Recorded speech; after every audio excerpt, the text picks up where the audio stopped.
ये बहस बार बार हो रही है कि 3 राज्यों में जीत गए। अरे जनाब, 3 राज्यों में इसलिए कांग्रेस जीत गई क्योंकि जो टेक्निक है चुनाव जीतने की, शेख हसीना का आप देखिए, बांग्लादेश से जरा इसको रिलेट करने की कोशिश कीजिए। शेख हसीना ने वही काम किया जो यहां पर अमित शाह कर रहे हैं। आपके पन्ना प्रमुख से लेकर, बूथ से लेकर, सोशल मीडिया से लेकर और तमाम चीज़ें उसने इस तरीके से कर दिया, वहाँ पर बाकियों के पास 10% सीट भी नहीं आ पाई। अमित शाह ने यही किया। लेकिन इनकी सबसे बड़ी मुसीबत क्या है? इनकी कनेक्टिविटी समाज के किसी भी व्यक्ति से है ही नहीं। अपनी पार्टी के भीतर नहीं है तो कनेक्टिविटी किससे होगी? धीरे धीरे जो कविता ब्रेख्त की पढ़ी जा रही थी, धीरे धीरे हर कोई समझ रहा है कि आज नहीं तो कल वह भी चला जाएगा। ये फीलिंग्स आ रही है।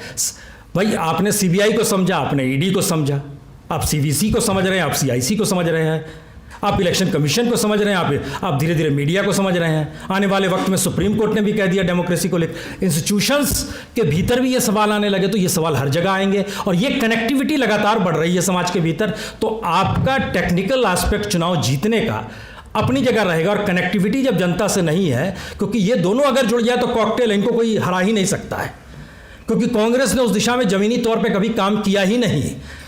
पहली बार उसको ये समझ में आया कि इस रूप में चीजें होनी चाहिए तो वो कर रही है। तो नेहरू के दौर की पॉलिटिक्स और मौजूदा दौर की पॉलिटिक्स को आप मिलाएंगे कैसे? और उस दौर में जो मिक्स्ड इकोनॉमी का जिसका जिक्र हो रहा है, तो हम तो उस दौर में माओ को देखेंगे, हम नेहरू के दौर में अभी को क्यों देखेंगे? माओ तो छोटे छोटे उसमें काम करने लगे, यूनिवर्सिटीज़ के लड़कों को गांव भेज दिया, बोलने लगे कि भाई छोटे छोटे स्तर पे जो भी हो सकता है इकोनॉमी को उस तरह डेवलप करो, और वो तो 70 के दशक में उस मार्केट इकोनॉमी की दिशा में बढ़ते हैं। तो ये एक प्रोसेस है, वो दौर अलग था, लेकिन हमको बार बार लौटना पड़ रहा है उस प्रोसेस में। और अगर इस किताब को लेकर आप नागपुर में विमोचन करेंगे, हो सकता है कि वहाँ आपका मुंह काला कर दिया जाए। अब आप क्या करोगे? वहाँ पर बैठे हुए हैं, हालांकि नागपुर इस दिशा में हम बड़े लंबे समय तक रहे हैं, इस दिशा में नहीं है, लेकिन हमारा ये कहना है समाज के भीतर की खटास जो है वो इतनी एग्रीवेट कर गई है कि पूरी पॉलिटिक्स और सत्ता के इर्द गिर्द ही चीज़ें हमको सोचने को लगातार मजबूर किया जा रहा है। और इन हालातों को कैसे, किस रूप में हम डेवलप कर सकते हैं नए तरीके से, ये सवाल हमारे सामने बच ही नहीं पा रहा है। और इस किताब को पढ़ते समय हम लगातार पढ़ रहे थे और हम अपने बुलेटिन्स में दिखाते भी रहे, चाहे गौ हत्या का मसला आया हो, नेहरू ने क्या क्या, महात्मा गांधी ने क्या क्या, कश्मीर को लेकर जब ये श्याम प्रसाद मुखर्जी का जिक्र करते थे तो हम दिखाते थे महाराज नेहरू क्या कर रहे। ये काम तो हम लोग कर रहे थे उस पूरे प्रोसेस में और हर दिन कर रहे थे। जिस दिन प्राइम मिनिस्टर किसी प्राचीर से भाषण देते थे हम काउंटर करते थे, जनाब आप गलत बोल रहे हैं। फैक्चुअली गलत अगर बोला जा रहा है तो आप क्या करोगे? फैक्ट बोल कौन रहा है भाई? इस देश में प्राइम मिनिस्टर बोल रहा है। अब आप क्या कर सकते हो? इसका क्या उपाय है आपके सामने? हम उसको कैसे काउंटर करेंगे? तो हमें ये बार बार ये महसूस करना भी होगा और समझना भी होगा कि हम क्या किसी पार्टी की आवाज के तौर पर सुने जा रहे हैं या इंडिपेंडेंट आवाज भी इंस्टीट्यूशन की बची गई, जो बच ही नहीं पा रही है किसी भी लेवल पे। इंडिपेंडेंट वॉइसेस खत्म हो गई,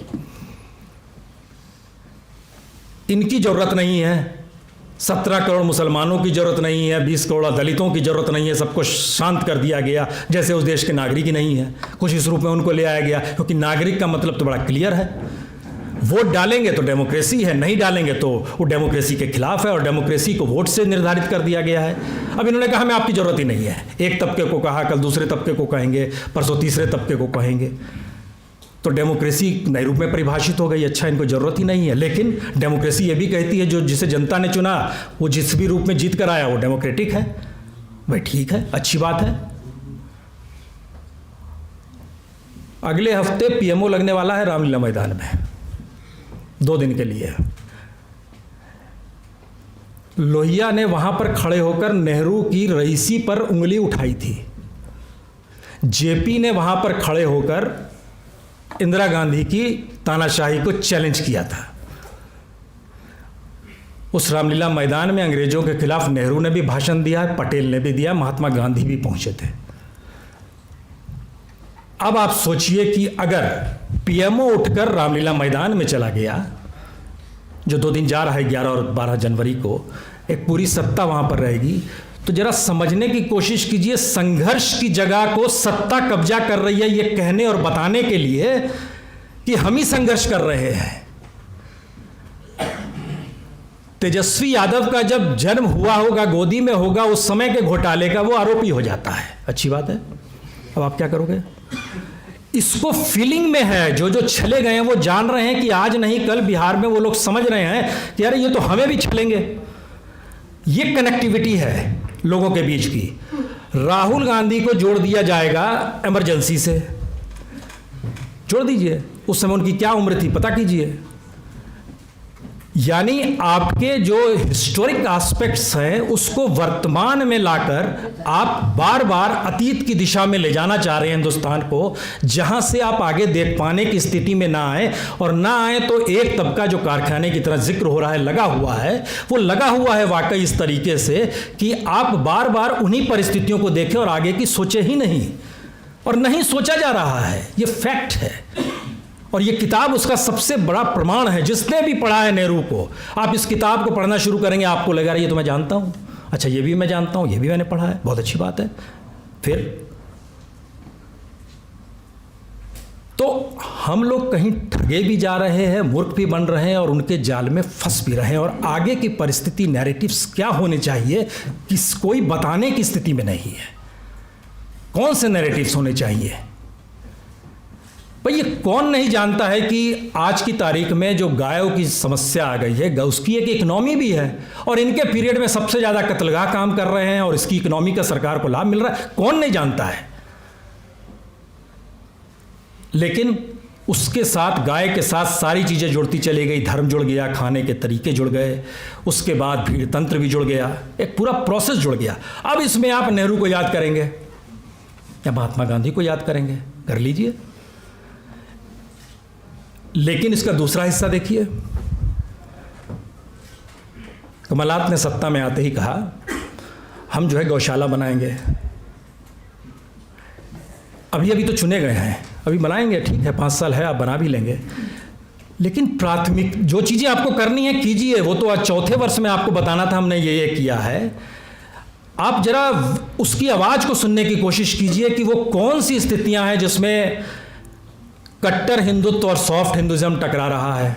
वो कौन सी स्थितियां हैं जिसमें इनके इशू और उनके इशू एक साथ मिलकर आपको उस दिशा में ले जाने की कोशिश कर रहे हैं जिसमें आप लगेंगे चलिए ये कुछ तो ठीक है, वो तो कुछ गड़बड़ है। हम लोग इसी में फंस गए हैं और संयोग वाकई ऐसा है कि हमें चुनना है। और आप खलनायक को तो चुनेंगे नहीं जो सबसे बड़ा खलनायक होगा। क्या करेंगे? तो इसका मतलब एक ये है कि हिंदुस्तान की पॉलिटिक्स से कैसी दिशा में ले जा रही है जहां पर